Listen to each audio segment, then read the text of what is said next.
Alhamdulillahi Rabbil Alamin. Alhamdulillahilladzi ja'alana mu'minin fafarada 'alaina al-jumu'ata linakuna minadh dhakirin. Faqala ta'ala ya ayyuhalladzina amanu idza nudiya lis-salati min yaumil jumu'ati fas'au ila dzikrillah. Fanashhadu an la ilaha illallah wahdahu la syarika lah. Natubu ilaihi ونشهد أن محمدا عبده ورسوله الذي لا نبي بعده نقتدي بسنته الشريفة اللهم فصل وسلم وبارك وكرم على هذا النبي الأمين الرسول المبين نبينا وسيدنا محمد وعلى آله الطاهرين وصحبه أجمعين وذرياته وأمته إلى يوم الدين أما بعد فيا عباد الله أحباب الله وأحباب رسوله صلى الله عليه وسلم أوصي نفسي وإياكم بتقوى الله فقد فاز المتقون فلا تموتن إلا وأنتم مسلمون فقال تعالى يا أيها الذين آمنوا اتقوا الله حق تقاته ولا تموتن إلا وأنتم مسلمون. Hadirin jemaah Jumat rahimani wa rahimakumullah. Kita sangat bersyukur kepada Allah Subhanahu wa taala diberikan kesempatan untuk mendapati Jumat pertama di bulan Dzulhijjah 1447 Hijrah. Mengawali khutbah ini kita bermohon kepada Allah Subhanahu wa taala semoga Jumat kali ini dijadikan oleh Allah sebagai Jumat yang penuh berkah, yang terbaik di antara sekian Jumat yang pernah kita jalani. Hadirin, terdokumentasikan dalam kitab Al-Imam Al-Bukhari pada hadis nomor 969 yang sanadnya tersambung pada sahabat mulia Sayyidina Abdullah bin Abbas radhiyallahu taala anhuma dari Nabi sallallahu alaihi wasallam. Nabi sallallahu alaihi wasallam pernah memberikan satu pesan yang sangat penting, informasi yang sangat istimewa terkait dengan masuknya awal bulan Dzulhijjah, terkhusus 10 hari pertama di bulan Dzulhijjah. Ada rahasia yang sangat penting, informasi yang istimewa yang terkandung dalam hadis Nabi sallallahu alaihi wasallam berikut ini. Haddatsana qala Rasulullah sallallahu alaihi wasallam ما من الأيام العمل الصالح فيهن أحب إلى الله من هذه الأيام العشر. قالوا يا رسول الله ولا الجهاد في سبيل الله؟ قال أي رسول الله صلى الله عليه وسلم ولا الجهاد في سبيل الله إلا رجل خرج بنفسه وماله ولم يرجع من ذلك بشيء. Rawahul Bukhari. Nabi sallallahu alaihi wasallam pernah menyampaikan informasi yang sangat spesial. Beliau bersabda, tidak akan didapati hari-hari dalam peredaran waktu selama 1 tahun itu di mana hari-hari tersebut seluruh amal soleh yang kita kerjakan di dalamnya naik status menjadi amalan yang sangat dicintai oleh Allah Subhanahu wa taala. Sahabat mengkonfirmasi, "Ya Rasulullah, apakah jihad fi sabilillah tidak mampu menandingi keutamaan di hari-hari itu?"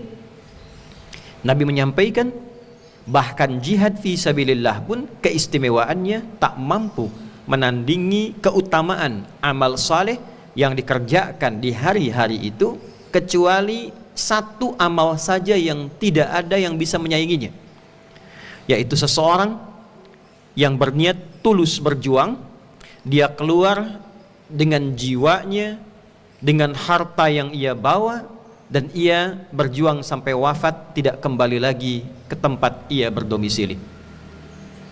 Hari-hari dimaksud adalah 10 hari pertama di bulan Dzulhijjah. Para ulama memberikan pendetailan, yaitu 10 hari pertama tanggal 1 sampai dengan tanggal 10 di awal bulan Dzulhijjah. Hadirin, ada sebagian ulama tafsir yang juga menafsirkan pembuka surah Al-Fajr, surah ke-89 di dalam Al-Quran, pada ayat wal fajr walayalin ashr wasyaf'i wal watr. Demi fajar yang sangat istimewa, aku bersumpah, kata Allah. Ada yang memaknai fajar dimaksud fajar di hari ke-10 bulan Dzulhijjah, saat hamba-hamba Allah mulai bertakbir, yang berhaji bersiap-siap untuk melontar jumrah, yang tidak berhaji bersiap-siap menunaikan salat, kemudian berkorban, berupaya mendekat kepada Allah Subhanahu wa taala dengan pendekatan yang berbeda di hari-hari lainnya. Walayalin ashr, dan malam-malamnya istimewa. Wasyaf'i wal watr, tak peduli genap ataupun ganjil. Malamnya istimewa, siangnya istimewa. Ada yang memaknai 10 ini adalah 10 awal pertama bulan Dzulhijjah. Ada yang menafsirkan 3 ayat itu terkait dengan 10 akhir Ramadan dalam suasana i'tikaf. Namun juga dalam penafsiran itu ada yang menekankan berdasarkan hadis tadi, bisa dimaknai juga dengan 10 hari pertama di bulan Dzulhijjah. Malamnya istimewa, siangnya istimewa, dan fajar di hari ke-10 juga begitu istimewa. Hadirin, keistimewaan pertama pada 10 awal Dzulhijjah ini terletak pada kalimat yang lebih tekankan, ahabbu ilallah. Al-amalu salihu fihinna ahabbu ilallah. Saat amal-amal saleh yang dikerjakan di hari-hari itu naik status menjadi amalan yang sangat dicintai Allah. Jadi bila di luar 10 hari itu kita komparasikan, kita bandingkan dengan Ramadan misalnya, pahalanya banyak. Kita i'tikaf, kita baca Al-Quran, pahalanya berlipat. Bisa mendapatkan malam Al-Qadar, ada peluang di salah satu malamnya. Namun belum tentu yang kita kerjakan berupa amal saleh, salatnya, malamnya tahajudnya, kalau Ramadan tarawihnya, kita baca Al-Quran di dalamnya, belum tentu amal yang kita kerjakan dicintai oleh Allah, sekalipun amalan itu statusnya benar, berpahala. Tapi 10 awal Dzulhijjah ini, bila kita melakukan amal saleh, perbuatan yang diridhai oleh Allah, demikian definisinya. Bisa sholat, ibadah ritual, baca Al-Quran, zikir, bisa juga amalan sosial yang diniatkan untuk mendekatkan diri kepada Allah. Karena itu puncak amalannya disebut dengan kurban. Asal kata kurban itu bukan menyembelih. Menyembelih itu tadhiyah. Prosesnya berlangsung menampilkan hewan-hewan kurban disebut udhiyah. Kemudian diberikan tema dalam fikih Kitabul Adhahi untuk penyembelihan hewan-hewan kurban. Kurbannya itu maknanya bukan menyembelih. Kurban itu upaya serius untuk mendekatkan diri kepada Allah. Bentuk superlatif, kalau kita katakan dari kata qaruba, kalau ingin kita naikkan menjadi bentuk superlatif, tambahkan alif dan nun di ujungnya. Seperti Ramadan jadi Ramadan, sangat terik membakar. Ghafara, ghufran, ghufran, yang banyak ampunannya. Kurban, yang banyak upayanya untuk mendekatkan diri kepada Allah Subhanahu wa taala. Jadi amal apapun yang kita kerjakan dalam rangka ketulusan mendekatkan diri kepada Allah Subhanahu wa taala. Dalam konteks guru mengajar, niatkan mengajar itu untuk mendekati Allah, mencari ridha Allah, bukan sekadar mengajar. Maka status Anda yang sedang mengajar di hari-hari ini, 10 hari pertama khususnya, naik status menjadi amal soleh yang dicintai oleh Allah Subhanahu wa taala. Anak-anakku yang belajar diniatkan untuk mendekati Allah, mendapatkan cinta Allah. Maka cara belajarnya saat dikerjakan berpotensi mendapatkan cinta Allah Subhanahu wa taala. Para ayah merawat rumah tangganya untuk mendekatkan diri kepada Allah, maka diturunkan cinta Allah di dalam kehidupan rumah tangganya. Para ayah yang bekerja, pekerjaan apapun, niatkan sebagai ibadah untuk mendekati Allah, maka turun cinta Allah dalam pekerjaannya. Demikian para kiai, para ulama, para ustadz, mubaligh, da'i, diniatkan ceramahnya, mengajarnya, ngajinya untuk mendapatkan ridha Allah, maka turun cinta Allah di dalamnya. Apa perbedaan seseorang mendapatkan cinta Allah dengan seseorang yang hanya mendapatkan pahala yang dinilai benar ibadahnya, tapi Allah belum tentu mencintai amalan itu? Hadirin, pembedanya yang pertama kita dapatkan di antaranya isyarat di Quran surah ketiga Ali Imran di ayat ke-31. Allah berfirman ba'da a'udzubillahi minasyaitonir rajim, bismillahirrahmanirrahim. Qul in kuntum tuhibbunallaha fattabi'uni yuhibbukumullahu wa yaghfir lakum dzunubakum. Katakan Muhammad sallallahu alaihi wasallam, jika memang hamba-hambaku serius mencintaiku, kata Allah, buktikan cinta mereka itu, buktikan dengan mengikuti petunjuk-petunjuk yang engkau bawa. Ikuti Nabi.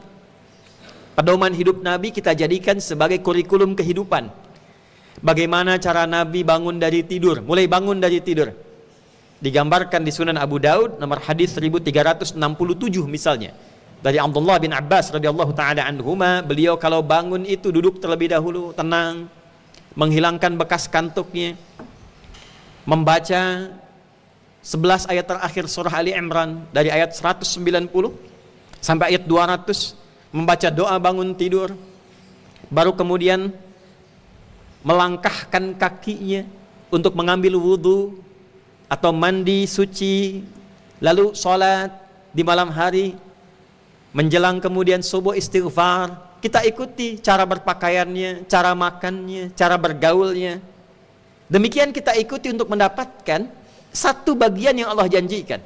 Kalau kita minumnya meniatkan meniru cara Nabi minum, ambil dengan tangan kanan, kita minum pelan-pelan, ucapkan bismillahirrahmanirrahim. Selesai satu tegukan ucapkan alhamdulillahi rabbil alamin. Kita ikuti itu, yuhibbukumullah, Allah turunkan cinta Allah. Niat beraktivitas, berniat mencintai Nabi dengan mengikuti pedomannya semampu kita. Semampu kita. Cinta Allah turun. Nah, di bulan Dzulhijjah, awal 10 Dzulhijjah ini, syarat yang pertama itu kemudian ditampilkan keterangan lain yang walaupun syarat pertama ini kita lupa mengerjakannya, tapi kita niatkan amal ini untuk mendekati Allah, berkorban karena Allah. Maka apa yang disampaikan oleh Nabi SAW, semua amal solehnya ahabbu ilallah, dicintai oleh Allah. Kalau Allah sudah cinta, apa konsekuensinya? Yuhibbukumullahu wa yaghfir lakum dzunubakum.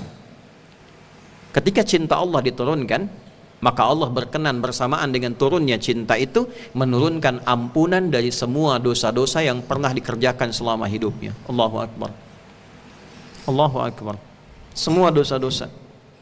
Dosa di mata, salah pandang, dosa di telinga, salah dengar, dosa di lisan, salah ucap. Jangan dianggap ringan dosa itu. Karena itu resiko yang dibawa saat akan pulang, saat meninggal itu pertarungan kita menghadapi dosa-dosa. Setan itu akan masuk lewat pintu dosa, melalui kebiasaan. Orang yang senang mabuk-mabukan, itu nanti setan bawa memori mabuk dalam sakaratul mautnya, lewat pintu dosa masuknya. Setan senang yang kotor-kotor, setan senang yang buruk-buruk, al-fawahish wal munkarat, itu setan senang. Resiko terbesarnya saat akan pulang itu yang akan tampil. Jadi bukan materi dunia yang dibawa, bukan harta yang dikumpulkan, bukan status yang melekat. Yang dibawa itu amal soleh berapa banyak yang kita kumpulkan. Nah, pengganggu amal soleh itu namanya amal salah. Itu yang berpotensi melahirkan dosa.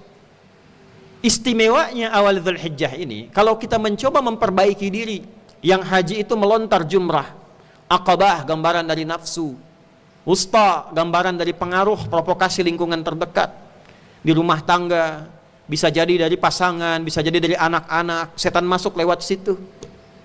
Kadang dari pribadi nafsu atau orang luar yang jauh, ulah, dilontar itu supaya diperbaiki, supaya hilang jeleknya. Kita yang tidak berhaji, kita mencoba memperbaiki dari sini, sampai sifat hewaninya dipotong.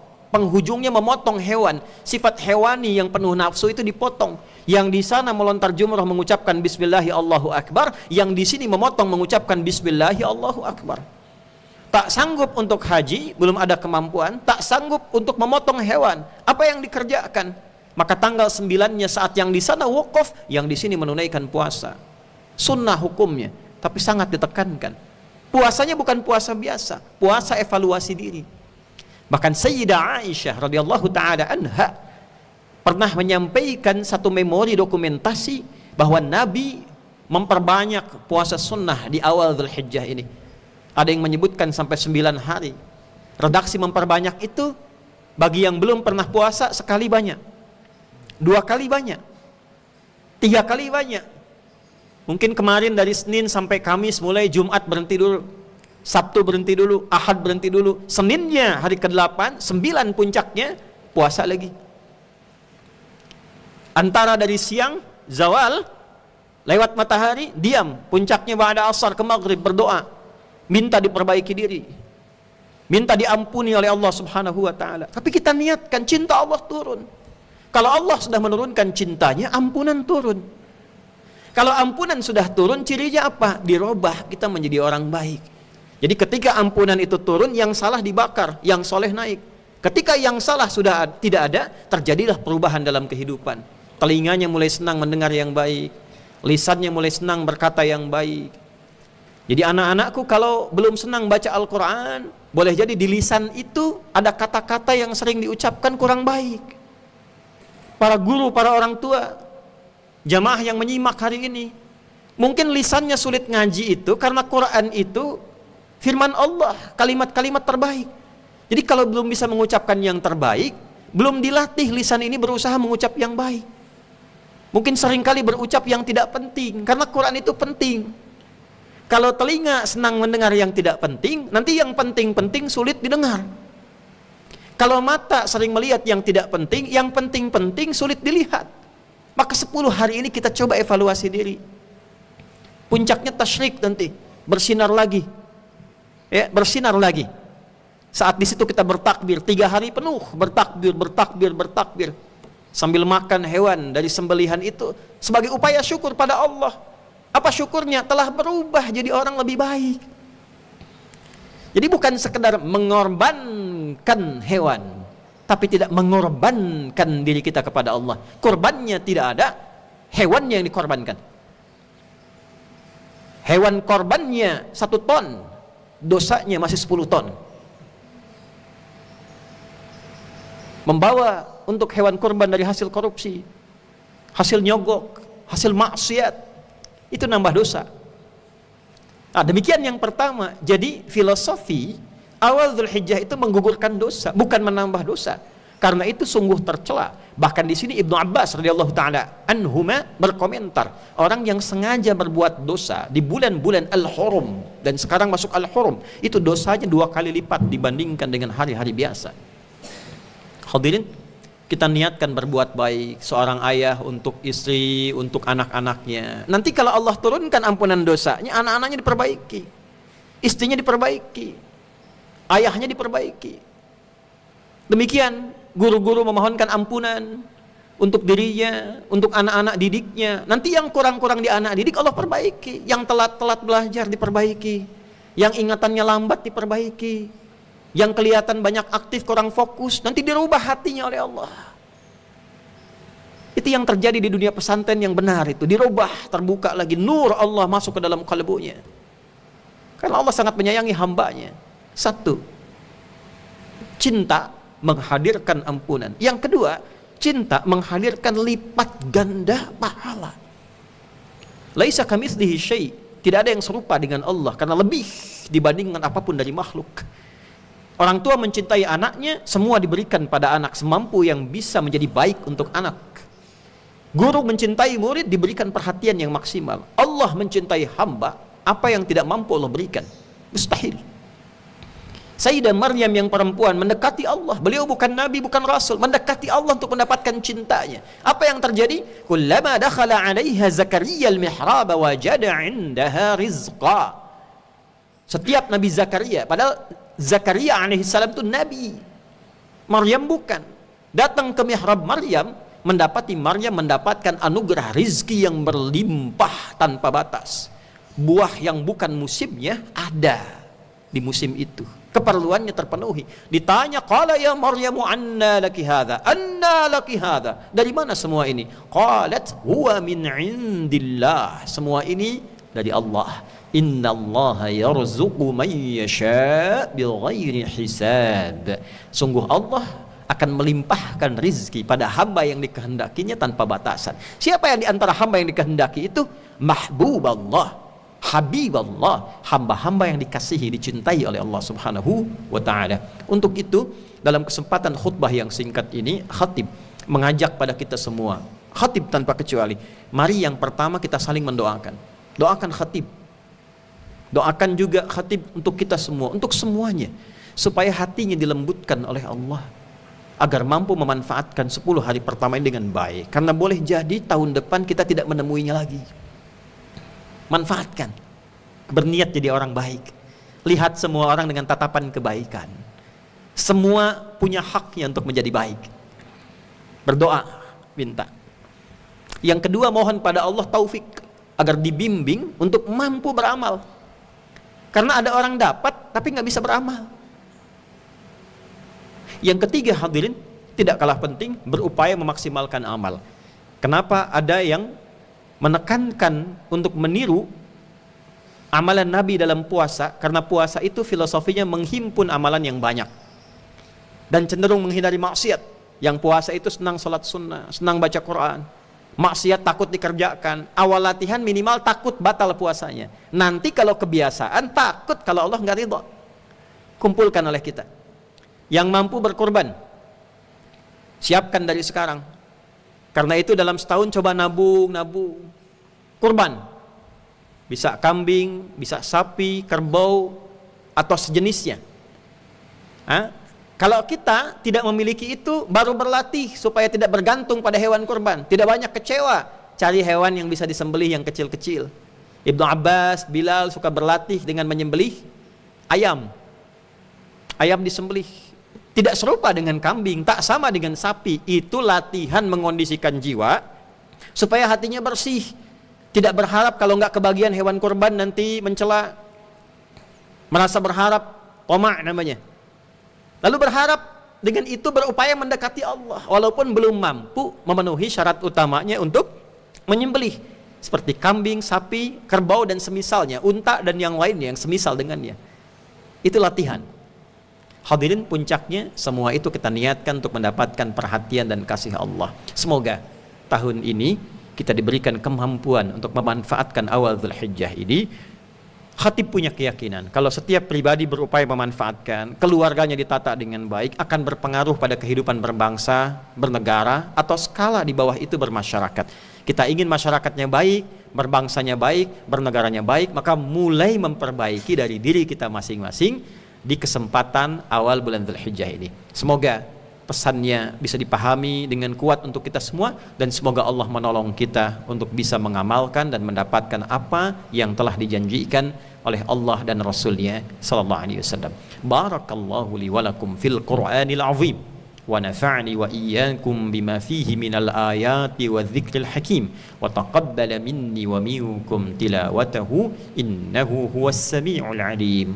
Ud'ullaha yastajib lana jami'an.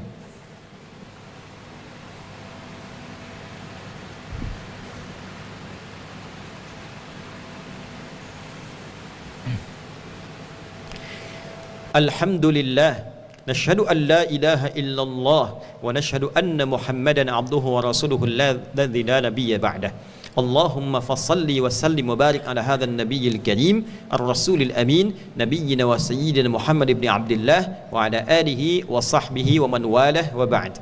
Fa ya ibadallah, usi nafsi wa iyyakum bi taqwallahi faqad fazal muttaqun fala tamutunna illa wa antum muslimun. فقال تعالى يا أيها الذين آمنوا اتقوا الله حق تقاته ولا تموتن إلا وأنتم مسلمون. Hadirin, mari kita berdoa. Mudah-mudahan doa kita dibimbing oleh Allah, dapat disampaikan dengan khusyuk dan baik, dan diijabah, dijawab dengan cepat di kesempatan Jumat ini. Qala ta'ala, innallaha wa malaikatahu yusalluna 'alan nabi ya ayyuhalladzina amanu sallu 'alaihi wa sallimu taslima. Allahumma salli wa sallim wa barik wa karrim ala hadzal nabiyil amin ar-rasulil mubin nabiyyina wa sayyidina Muhammadin wa ala alihi wa sahbihi ajma'in. Allahumma nahmaduka hamdan syakirin hamdan na'imin hamdan yuwafi ni'amahu wa yukafi'u mazidah. Ya Rabbana lakal hamdu wa lakal syukru kama yanbaghi li jalali wajhikal karim wa li 'azimi sultanik. Allahumma inna nas'aluka al-'afwa wal 'afiyah. Allahumma inna nas'aluka rahmat. Allahumma inna nas'aluka al-maghfirah. La tada' lana fi maqamina hadha wa fi kulli maqamin dhanban illa ghafartah. ولا هما إلا فرجته ولا دينا إلا قضيته ولا مريضا إلا شفيته ولا عاسرا إلا يسرته ولا حاجة من حوائج الدنيا والآخرة فيها لك رضا وفيها لنا الصلاح إلا قضيتها يا أرحم الراحمين. اللهم اغفر للمسلمين والمسلمات والمؤمنين والمؤمنات الأحياء منا والأموات إنك سميع قريب مجيب دعوات ويا قاضي الحاجات. Allahumma ya Allah, jangan biarkan satupun ada hambamu di Jumat ini membawa dosa, kecuali engkau berkenan menggugurkan seluruh dosa-dosanya. Jika ada yang tengah gelisah, mohon tenangkan jiwanya. Jika ada yang terlilit oleh utang piutang, limpahkan rezeki kepadanya untuk melunasi utang-utangnya. Jika ada yang sedang merasa kesulitan, ya Allah, dengan keikhlasan amalnya, hilangkan seluruh kesulitannya. Jika ada di antara kami yang sakit, mohon berkenan kau angkat seluruh penyakitnya. Ya Allah, berikan kemampuan pada kami untuk bertobat. Ampuni dan gugurkan seluruh dosa-dosa umat Islam di muka bumi ini. Berikan hidayah pada kami ya Allah, agar kami mampu menjadi insan-insan beriman. Allahumma ja'al jam'ana hadha jam'an marhuma wa tafarraqana min ba'dihi tafarraqan ma'suma wahfadz biladana Indonesia waj'alha baldatan tayyibatan wa anta tardaha wahdi ru'asa'aha wa umara'aha ya Allah liyukhaffifu hisabahum yaumal qiyamah. Ya Allah, kami mohon jaga negara yang kami cintai, Indonesia. Jadikan negara yang makmur yang kau ridai. Berikan hidayah pada seluruh pemimpin di semua level kehidupan berbangsa bernegara ini, yang dengan hidayah itu mereka mampu mengerjakan tugas dan menunaikan amanah berkeadilan untuk meringankan hisab-hisab mereka saat berjumpa denganmu di hari kiamat kelak ya arhamar rahimin. Allahumma ya Allah, ikhfad ulama'ana waj'alhum mukhlasin lakad-din. Mohon jaga para ulama kami, para kiai kami, para guru-guru, para ustaz, agar ikhlas dalam menyampaikan risalah dakwah. Ya Allah, Allahumma ya arhamar rahimin, barik hadhil madrasah akhyar wal 'amilina fiha wa muassisiha ya rabbal alamin wat tullab wal mudarrisin wal asatidha fiha wa ma'hadiha mira ya arhamar rahimin. Allahumma rabbana ya khairan nasirin, Allahumma ansur ikhwatana fi Palestin wa harrir masjidil aqsa wa fi kulli makanil mubtalin waj'al ahya'ahum mujahidin fi sabilik wa mautahum syuhada wa alhiqna ma'ahum fi rahmatika ya arhamar rahimin. Wa sallallahu ala sayyidina Muhammad wa ala alihi wa sahbihi ajma'in wa akhiru da'wana alhamdulillahi rabbil alamin. Ibadallah, innallaha ya'muru bil 'adli wal ihsan wa ita'i dzil qurba wa yanha 'anil fahsya'i wal munkari wal baghi ya'idzukum la'allakum tadhakkarun wa la dzikrullahi akbar wallahu ya'lamu ma tasna'un. Aqimus shalah yarhamukumullah.